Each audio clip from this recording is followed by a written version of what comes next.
computer telling me that we don't want to go open source. Why? Because it's open. It's open source, so somebody can go and play with it. And I tell them, wait a minute. But the fact is, it's open. You don't have to give them the open source. They're going to run on EXE. I think we're running a lot of our time. And the danger, and as we see it today, and I need to touch on this, especially the company merger and acquisition. We here in Saudi Arabia, almost the majority of of libraries, public, academic, and private, as well as government, they are driven by commercial closed software. Guess what? The majority of the software running here in this country has gone obsolete, because of a merge between two companies. And now they have to move to another software or choose another software. And that is, to me, is a huge risk on the amount of investment, not necessarily paying for the license, but just imagine the amount of time you need for training, data migration, and getting familiar, and all the investment you had done through the years has gone because you have to learn something new. And to me, that open source make that dilemma very much not there, because it's regardless of the vendor, regardless of the development, the software is there, the community is there, and they're going to continue to be there. Now, I want to give you an example of an open source software that is becoming quite very, very popular in the United States and Europe and in Asia, actually. This is Koha. Koha is an open source originated, actually, originated in, let me see, I was going to say, sorry.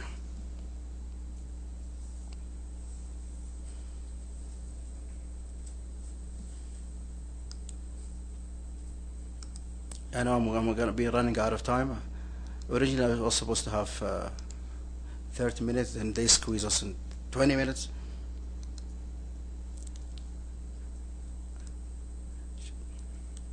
Sorry.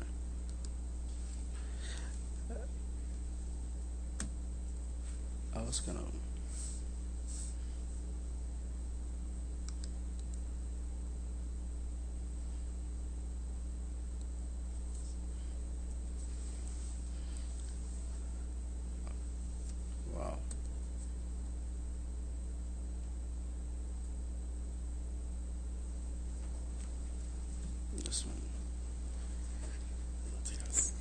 لحظة اضغطي لما تختارها. اي نعم. شكرا محمد.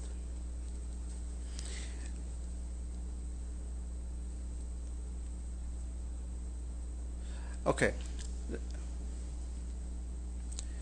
It's been used by almost like 20,000. Those are registered libraries all over the world. And the statistics shows that almost like there is 500,000 download.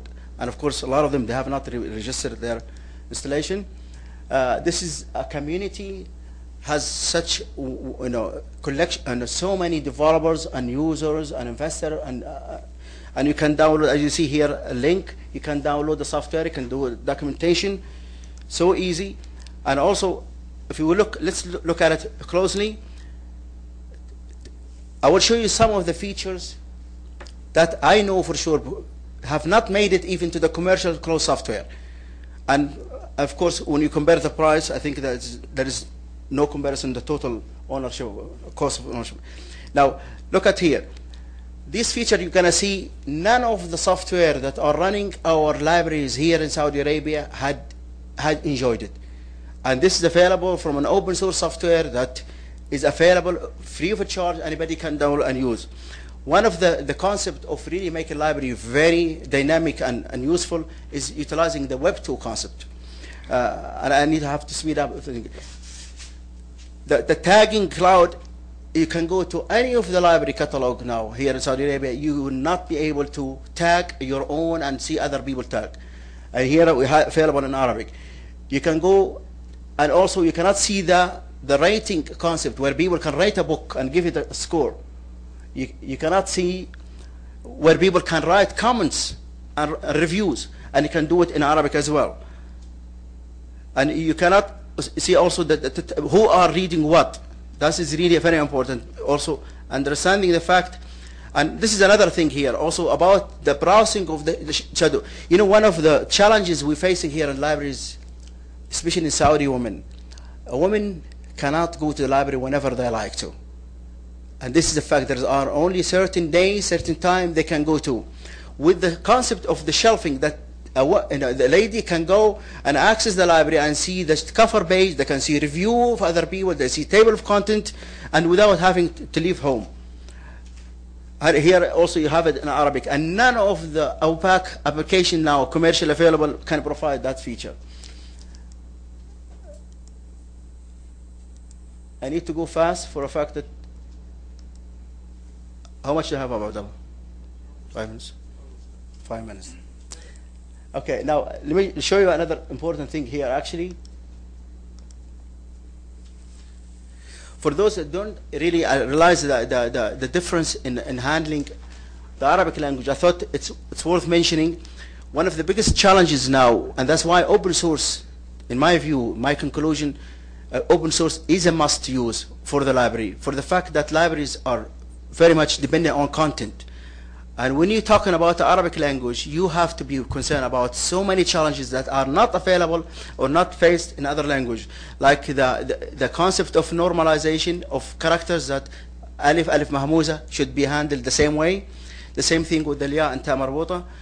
When you say the sawabiq or the prefixes, when you say Medina, al-Madina, bal-Madina, al-Madina, fal-Madina, all of these prefixes, if you not being able to handle it on a keyword level where you really strip off the prefixes and suffixes, it's almost like, look at Google right now, you can search for this word and you find it every time, you cannot really get the proper way. The same thing with al-mushtaqat. Now alif lam by itself, by the way, alif lam with librarian has a special treatment in the searching as well as in the sorting. They should not be there blocking for retrieval and also in the sorting. Now, to show you this, and we've done this with the open source software. Why? Because we have the source code of the software where we can really handle the Arabic proper way. I'll show you an example here. As we search for mudarris,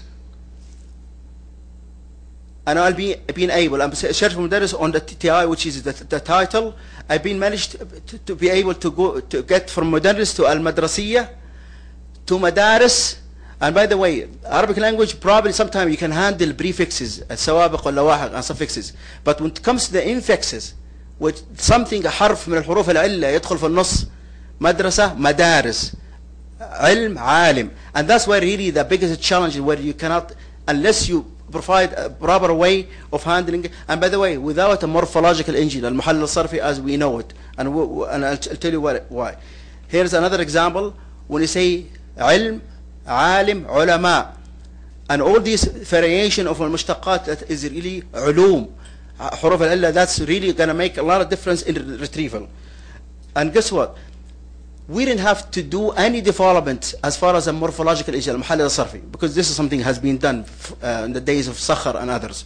We have utilized a project called International Components for Unicode. It is an open source project that enables people for their own language to be able to define their characters to be normalized, character to be ignored, and to leave alone. This is really made a lot of difference. Now, here's just a glimpse of a community for Koha we have developed that is exactly like the English, and we're going to be soon available where we're going to be able to download Koha and to download the documentation, the software, and you'll be able to interact with people from all over the Arabic world. Through a question, you will get answer. People will help you out, and you will be enjoying everything free of charge if you have the skills of people inside. Now, I guess I can go quickly on some of the, which is I'm almost done. This is some of the stuff that are available. People want, okay, what else? What else as open source for libraries? The discovery layers. And these are, by the way, all of these are driven by universities. And this is something interesting. In the last couple of years, we noticed, like Stanford University, like Oregon State University, there are so many trends, utilizing, of course, some grant.